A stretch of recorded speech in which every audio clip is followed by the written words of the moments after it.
2026 June 20-ന് CPO WCPO എക്സാമുകൾ കഴിഞ്ഞു. ഇപ്പോൾ ഒരു എക്സാം അനാലിസിസ് ആണ് ഇന്നത്തെ വീഡിയോയിൽ നമ്മൾ നടത്താൻ പോകുന്നത്. സ്പെഷ്യൽ ടോപ്പിക്കും GK പാർട്ടും എല്ലാം എങ്ങനെ ഉണ്ടായിരുന്നു, നമ്മൾ എക്സ്പെക്റ്റ് ചെയ്യുന്നൊരു കട്ട് ഓഫ്, നിയമന നില എങ്ങനെയായിരിക്കും, ഇതെല്ലാമാണ് ഇന്നത്തെ വീഡിയോയിൽ നമ്മൾ ഡിസ്കസ് ചെയ്യുന്നത്. എക്സാം പൊതുവേ ഒരു CPO എക്സാം ലെവലിലുള്ള എക്സാം തന്നെയായിരുന്നു. അങ്ങനെ ഉദ്യോഗാർത്ഥികൾ ഒരിക്കലും പ്രതീക്ഷിക്കാത്ത ഒരു ക്വസ്റ്റ്യൻ പേപ്പർ ആയിരുന്നില്ല. കാരണം ഇപ്പം കേരള PSC നടത്തുന്ന എക്സാമുകളെല്ലാം അത്യാവശ്യം നിലവാരം പുലർത്തുന്നതാണ്. അങ്ങനെ നിലവാരം പുലർത്തുന്ന ഒരു ക്വസ്റ്റ്യൻ പേപ്പർ തന്നെയായിരുന്നു. ഇതിൽ ന്യൂ SCERTയിൽ നിന്ന് ചോദ്യങ്ങൾ ഉൾപ്പെട്ടിട്ടുണ്ട്. ഇക്കണോമിക്സിൽ നിന്നെല്ലാം ന്യൂ SCERT ക്വസ്റ്റ്യൻസ് ഉൾപ്പെട്ടിട്ടുണ്ട്. അപ്പം അതെല്ലാം ഫോക്കസ് ചെയ്ത് പോയവർക്ക് എക്സാം കുറച്ചും കൂടി നന്നായിട്ട് അറ്റൻഡ് ചെയ്യാൻ പറ്റി. സ്പെഷ്യൽ ടോപ്പിക്കിൽ ഒരു 10 മുതൽ 15 വരെ മാർക്ക് സ്കോർ ചെയ്യാൻ പറ്റുന്ന തരത്തിലായിരുന്നു ക്വസ്റ്റ്യൻസ്. അത്യാവശ്യം നോക്കിപ്പോയവർക്ക് തന്നെ ഒരു 10 മാർക്ക് മിനിമം സ്കോർ ചെയ്യാൻ പറ്റുന്നായിരുന്ന ഒരു സ്പെഷ്യൽ ടോപ്പിക് ആയിരുന്നു.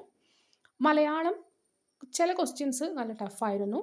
നമ്മൾ കണ്ട് ശീലിക്കാത്ത കുറച്ച് ക്വസ്റ്റ്യൻസ് വന്നിരുന്നു. എന്നാൽ പോലും ഒരു 5 to 6 റേഞ്ചിൽ മലയാളം സ്കോർ ചെയ്യാം. മാത്സും അങ്ങനെ തന്നെ ഒരു 5 ക്വസ്റ്റ്യൻസ് ഒരു സാധാരണ ഒരു എക്സാം ഹാളിലിരുന്ന് ചെയ്യാം. നമുക്ക് വീട്ടിലെത്തി നോക്കുന്ന പോലെയല്ല എക്സാം ഹാളിൽ ആ പ്രഷറിലും ആ ഒരു കൺഫ്യൂഷനിലൊക്കെ പല ക്വസ്റ്റ്യൻസും ചെയ്യാൻ പറ്റണമെന്നില്ല. വീട്ടിൽ വന്ന് നമ്മൾ നോക്കുന്ന സമയത്ത് ഈസി ആണെന്ന് പറയുന്ന പോലെയല്ല എക്സാം ഹാളിൽ. GKയും ഒരു 7 ക്വസ്റ്റ്യൻസ്. അതിൽ കോൺസ്റ്റിറ്റ്യൂഷൻ ഈസി ആയിരുന്നു. ഇംഗ്ലീഷിലെ ഗ്രാമർ പാർട്ട് ഈസി ആയിരുന്നു. അങ്ങനെ വരുമ്പം GK പാർട്ട് ഈ ഒരു കുറച്ചും കൂടി മാർക്ക് സ്കോർ ചെയ്യാൻ പറ്റുന്ന രീതിയിലായിരുന്നു. ഇതിൽ WCPO നിയമനങ്ങൾ കുറവാണ് CPOനെ അപേക്ഷിച്ച്. അതുകൊണ്ട് തന്നെ CPOൻ്റെ കട്ട് ഓഫ് കുറവും WCPOൻ്റെ കട്ട് ഓഫ് കുറച്ച് കൂടുതലും നിൽക്കാനാണ് സാധ്യത. ഇതിൽ നമ്മളിപ്പോൾ പ്രതീക്ഷിക്കുന്നത് ഒരു 50 to 60 ഇടയിലായിരിക്കും കട്ട് ഓഫ്.